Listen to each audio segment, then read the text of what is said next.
MegaCryptopolis is the decentralized city builder game on the Ethereum blockchain. Hey everybody, in this video of Proof of Make, we take a look at MegaCryptopolis.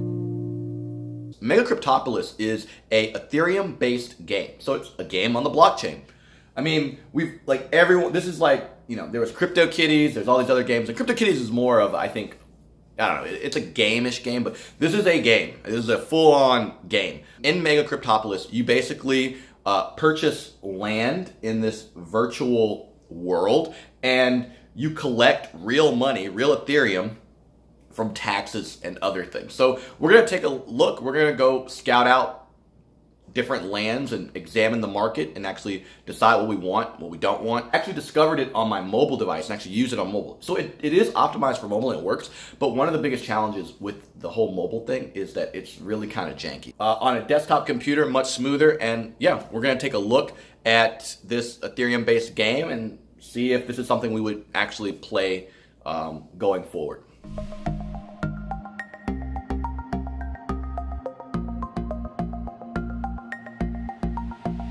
Our CTO Ty has actually been playing the game, so we're going to sit down and go over the project. Okay, so this is MegaCryptopolis.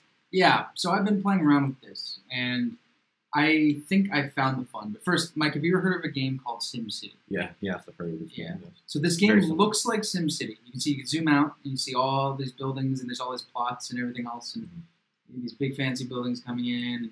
And, it's a burgeoning city. But have you ever heard of Farmville? Yes. On Facebook. So it has a lot more in common with Farmville than does SimCity. It's got this kind of like Maxis look of sort of SimCity-esque looking things. Well, what's the point of the game? How do you earn money? I guess that's what the... Yeah, I mean, that's always the question you have to ask, right? And it's also for a blockchain game, it's simultaneously what makes this interesting and also makes it so I think adoption is going to be somewhat slow. Okay. In that, so... How many people are actually using this money? Right now, there's about, according to the Discord chat, there's about a little over 2,000 people using this right now. Which isn't that much for a game, especially at this size. If you see this as a really big game. Wait, so there's a lot of different all those little plots. Like I see like little they're all for sale. They're for sale. So what you do is, in order to buy something, you select a plot. Yeah. You can see what's affecting it. So everything in one of these squares affects this plot. And when I purchase this plot, it affects these plots. So when I buy this, the property value of all these corresponding areas go up. And other people own those? No. Some of them are owned, some of them aren't. How do I know what's owned and what's not owned? So the ones that don't have the arrows are the ones that have buildings. So anything with the building is owned. Wait, so you can't just buy a plot without a building on it? Oh, no, you have to buy a plot without a building, or you buy a building. One of the two. Okay. So you can buy this one. It costs 0.24 ETH, and I can click buy, and it goes through the standard sort of MetaMask flow. So then it brings up your MetaMask, and then you confirm your action, and you buy it. So we're gonna let's buy this. I say that I don't think you don't like that. I don't like this plot. Okay. And so there's a strategy involved to buying. You don't just willy-nilly buy something. So I already did buy a plot. Okay. And I'll explain my decision-making process and kind of go through. Well, what did it just do? It took us to a different part of the map. Okay. So you can see kind of we're down this peninsula here. Yeah. It's a little bit like looks a little bit like San Francisco here. So I'm sitting probably right where Oakland is. Okay. And I'm gonna zoom in on my area. Sounds profitable. Yeah, I mean, the area is growing. It seems to be it's a nice little neighborhood. You can see this gated community nearby where they're putting up factories, so that's always good. Factory near, and a mine. There's mines inside the city. And other people decided to do this. So this isn't exactly a simulation. This is more of like a board game. Okay. And then you place plots, and then based on what happens around you, you make money that way. So how do you make money? I still don't understand how you actually make money. All right, Who pays you? You see this timer right here? Yeah. So it says ready in 1744. Yeah. So based on the number of influence points you have, you get a portion of the tax fund. Who? The district tax fund. So you get this, and that. So whenever you buy a property, you're also paying taxes that other people get. Yes. So the purchase is the tax. It's not like they're going to be continuously taking money out. So basically, your incentive for this game is you just want to get more people to play this game. Yeah. So basically, you go in with a certain amount of money, and then you try to convince other people to purchase plots that are going to benefit you. And the way you get benefited by people buying plots is by setting up a certain kind of building. So if I go here, this is mine, right? So I can build a building here. Yeah. And so after we let it load, and this game it's not the best performing thing. They're using a very canvas heavy hardware accelerated. So on my MacBook Air, for instance, it's really, really loud. It pauses my, Okay. it just goes into overtime to try to run this thing.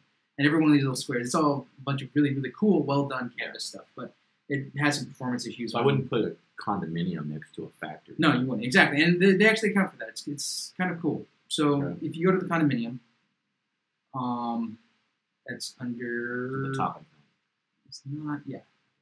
So if you go to info, you can see here that for the first 5 utilities around it, you get 10 influence, which increases the amount of tax you get next time somebody buys something. Oh, so wait. You get so the first going for 5 influence. commercials, Yeah. first 10 offices are beneficial, first 10 residentials. However, if there's 2 production, you minus 50. And if there's 2 minings, it's minus 50. Okay, so I have a question that's kind of a little bit outside of. So can we look at the smart contract so I can see? Okay, so this is Yeah. the smart lands. So yeah, okay. So 20 minutes ago, as of the last time I looked at this. Yeah. So it's not super active. And but- yeah, what are they doing? Let's see what they're doing down here. Okay, yeah. So this Yeah. like barely anyone's really using this. Well, so it seems to happen in fits and starts, as you can see. So it's not. It's in sort of these little windows of about 15, 20 minutes, which is usually probably somebody coming off for the first time, Mm-hmm. doing a bunch of purchases, playing around with it a bunch. So when we buy a building, a new transaction will go out. So this will be like 50 transactions. Usually, what is this, 50 transactions? If you go to the bottom, what was it 9 hours ago to get to 20? It was like 20 So Okay. about 9,000 transactions in total. total. Okay. On it. So what that actually means for the growth of the thing is hard to tell because we don't actually know what these transactions are because of this reason right here. Yeah, they have. We can't look at the code. We can't look at the contract. Which They is don't, they don't want people copying it, but then again, you don't really know what's going on. right, exactly. So Yeah. it's always that sort of balance and adapt. Yeah. Where if I don't know what the code is, it's not open source. Is it adapt? What's being handled? What's not? Yeah, what's happening? We could be sending just numbers to the. Because technically, I mean, you're Right. using real money in this thing, Okay. right? And I'm sure we could go through and try to decompile this and get some facsimile of that, but that seems like a lot of work just to verify that Yeah. this game, especially something that's supposed to be fun. Yeah. Can I see the ERC yeah. 721 token transfer? What's going on here? So, okay. Never mind. Yeah. All right. So, cool. All right. Well, yeah. you know, So I mean, not as very far as used. People are really it's using not it. super. According to their Discord, they have 2,000 line members. So what are you thinking about, like, the actual, like, adoption of this? Like, what would make... I don't know. Are you going to come back and play this? I will come back at some point to see if I made any money Uh-huh. on my purchase. Which let's build a building real quick. Okay. Let's make it so I have a reason to come back. All right. So we don't want to put a condominium because almost immediately it'll be valueless because this is surrounded by industrial. So let's just build a metal smelter. Okay. That seems Yeah, like it's like something. next to a factory, yeah. Okay. Yeah, makes sense, right? Yeah. This is 0.006. So the actual construction of a building is pretty cheap. Yeah, it's really cheap. So my MetaMask, for that to come up, good old MetaMask. It's $5 to build a factory. Probably the cheapest factory ever. Okay. You can see even MetaMask unknown function. We have no idea what this is actually. Yeah, the gas is probably not going to... They have that problem with a lot of other things. But Yeah, it's- that's actually not going to be the... It's probably going to be a lot cheaper than that. That's just something I think MetaMask needs. So now I have a construction thing, and it's just going to. This means it's pending. When it's done pending, I'll now have a smelter. So let's look at what we actually built. I'll get bonuses because I'm next to production out about 4 squares. So there's production there, production there, production there, and so when taxation comes around, my influential points will go up, and I'll get a small amount of F from the overall pool that's going to get Got it. scattered out. As for would I recommend this to a friend to play with me? Sideberry. It'd feel like a multi-level marketing action Oh yeah, like to bring people. like a It's kind of how it like a feels. Ponzi a scheme. little. Well, I wasn't going to be negative about it, but Okay. Okay. and the reason for that is there's not a lot of It's got Ponzi vibes, but it's not a Ponzi scheme. there's not a lot of metagaming. Yeah. It's sort of this is what you see is what you get, and then there's little modifiers that happen because you're near it, and that's the fun part. The fun part would be strategically trying to figure out where can I put stuff, but that entire time I'm basically just burning F. Right? You know what I would do? Invest in crypto. If I was them, what I would do is I would make it so that like half of the map that's like not so premium is all free. Like Right. like actual Yeah, farm so build. you have some like farmer, like really just points and stuff like that, like so people can actually learn how to play it, like earn their fake money, and then like when they go to certain parts, it's like this requires this island and over then you here. actually get right. people, yeah, Right. like to be like, well, I'm gonna go buy some Fs because I'm addicted to this game. Right. And I think that might be, I think for games, the best way to do it. Like get people addicted first, and then move them over to the DApp. I mean, I can see if I had a community based around this, as long as gentrification doesn't take over and everything becomes super expensive. If I could, have some friends and I was part of a community around this, this could be cool. Like figuring out ways to maximize the amount of taxation coming up and doing a little, some community planning to put together. All right, so I'm doing industrial stuff here. I'm losing stuff because of mining. So let's shut down some of this. So let's buy some of that. You can have a nice little empire that you build here. It'd be a lot of fun.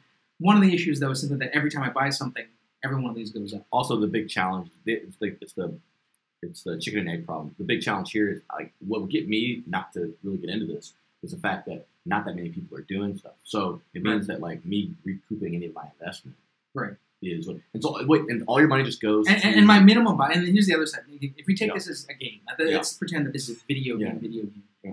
The minimum buy-in, this thing here cost me, plus with fees and everything else, it was about $20-something. Let's think about it in terms of the game economy. I go on my cell phone. I can get a game that I can play anytime, anywhere for free, or I can spend $5 and have this really cool sharp thing made by some big company like Electronic Arts or something like that. And so, what's it competing against? It's not. What it is at this point is another way for me to park my Ethereum. I park my Ethereum and I earn dividends. So it's very similar to a token sale. Okay. Cool. Well, thanks for sharing, and that's. There you have it, folks. That's MegaCryptopolis.